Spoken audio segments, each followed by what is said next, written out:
Say we have the function f of x equals 5x plus 3, and we need to find the inverse function. We can do this in 3 easy steps. Replace f of x with y. F of x stands for function of x, and the y is essentially the same thing. Now y is equal to our function of 5x plus 3. Step 2 is to switch the y and the x. So now we have x equals 5y plus 3. And finally, step 3, we need to solve for y by isolating it. In other words, getting it by itself. The first thing we should do is subtract 3 away from both sides. Over here we have x minus 3, and that equals 5y. And then finally, we can divide 5 from both sides. And therefore, y is equal to x minus 3 over 5. To write this in the proper format, instead of y equals, we're going to write the inverse function, represented f negative 1 of x, is equal to x minus 3 over 5. We could split this up into 2 fractions by dividing 5 into both parts, leaving us with x over 5 minus 3/5.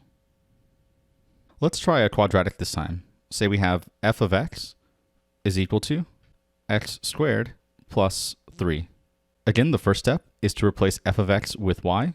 So y equals x squared plus 3.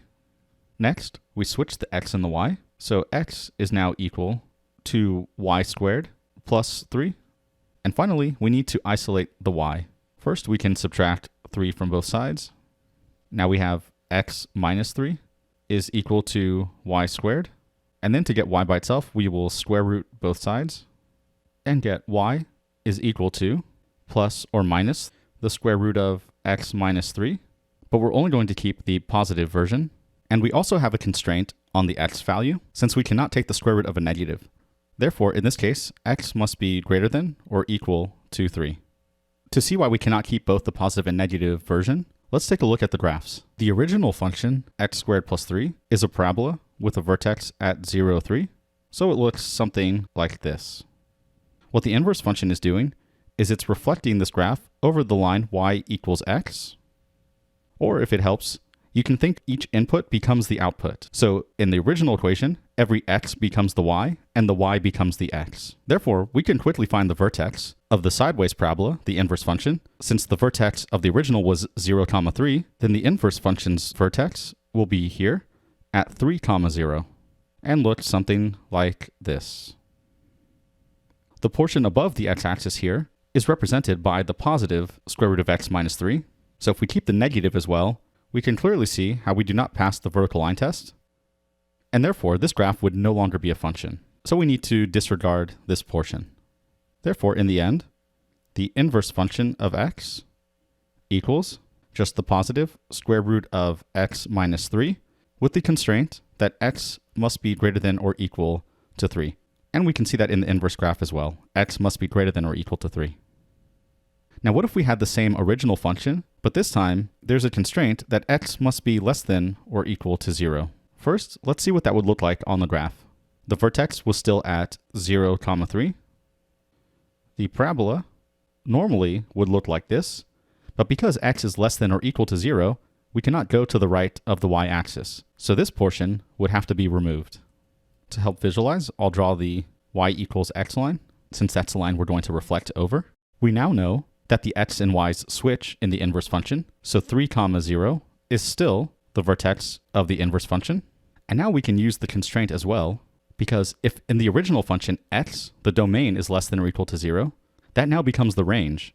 So therefore, in the inverse function, the constraint is y must be less than or equal to 0, so we can only use this portion of that graph. So the inverse we solve for is still mostly the same. Inverse function of x is equal to, instead of the positive version, it will have to be the negative version of the x minus 3. And we still keep the same constraint. X must be greater than or equal to 3, since we cannot take the square root of a negative. And again, we can see in the graph that the lowest x value is positive 3. Let's try this function. F of x is equal to the cube root of x minus 4, and then plus 2. Step 1, we replace f of x with y, so y is now equal to the function. Step 2, we'll switch out the x and the y. Now x is equal to the function. And finally, we need to solve for y. First, we'll subtract 2 from both sides. Now we have x minus 2 is equal to the cube root of y minus 4. Now at this point, we cannot add the 4. We're going to have to cube both sides first, so we can take the y out from underneath the radical. So we'll go ahead and cube both sides. So now we have x minus 2 cubed equals y minus 4. Now we can add 4 to both sides and get x minus 2 cubed plus 4 is equal to y. And now at this point, it's common to have to expand the x minus 2 cubed, so we can get a final result by simplifying with the plus 4. Since we cannot cube just the x and negative 2, recall that cubing means to multiply something times itself 3 times. So we'll set that up like this. And the plus 4 on the end. At this point, I suggest only multiplying 2 of these binomials, and then we'll distribute the third. So let's leave the first x minus 2 on the outside. And for the next two, we can FOIL. In other words, multiply the first, that's the f, the outer, that's the o, the inner, that's the I, and the last, that's the L. In that case, we get x times x, that's x squared. X times negative 2 is minus 2x. We have another negative 2 times x, same thing. And then negative 2 times negative 2 would be positive 4. And we still have plus 4 on the end. The negative 2x's can combine, so we still have x minus 2 in front, times x squared minus 4x plus 4, and then plus 4 on the outside. At this point, we need to distribute the x into all 3 parts, as well as the negative 2. First, we have x times x squared. That would be x to the third. Next one, minus 4x squared, then plus 4x. And now we'll take the negative 2 and distribute that.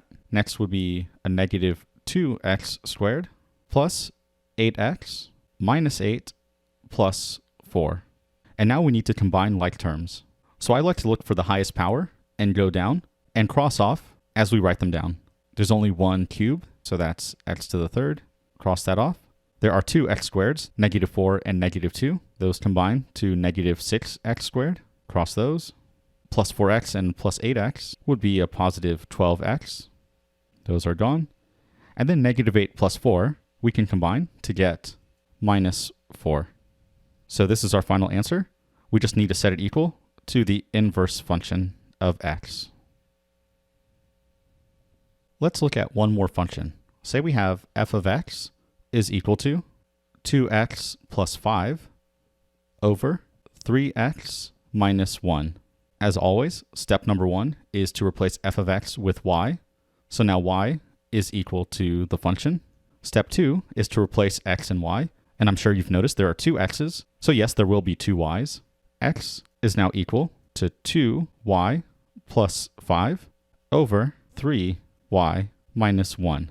Step 3 is to solve for y by isolating it. But we have two y's, so eventually we need to get that down to a single y. And this is how we'll do it. First, we need to get 3y minus 1 out of the denominator. We can do this by thinking of it in one of two ways. Either we multiply both sides completely by 3y minus 1, or if you like, you can say x is like x over 1, and then since we have equal fractions, we can now cross multiply. We get the same result either way. So now we have x times 3y minus 1 equals 2y plus 5. Next, we're going to distribute the x because we need the y to come out of this parentheses, so we can eventually move the 2y over and factor out a single y. Now we'll have 3xy minus x is equal to 2y plus 5. At this point, we're going to move the 2y to the left and the x over to the right. So we'll subtract 2y from both sides and also add an x. On the left, now we have 3xy minus 2y, which equals x plus 5. Since we're trying to solve for y, again, we can only have a single y. So at this point, we can actually factor out the y, and that will look like this. Y times 3x minus 2. and that equals x plus 5. Finally, we can divide both sides by 3x minus 2 to get y is equal to x plus 5 over 3x minus 2, and then write the inverse function of x is equal to x plus 5 over 3x minus 2, and we're almost done. There's one little problem. We have a variable in the denominator, and we know we cannot divide by 0. So for the domain, we have to figure out what would make this function undefined. So we know 3x minus 2 cannot equal 0, which means 3x cannot equal 2, and therefore x cannot equal 2/3. So over here we can write comma, x cannot equal 2/3. And that's our final answer. Thanks for watching. If you found this video helpful, please smash that like button and subscribe for more videos.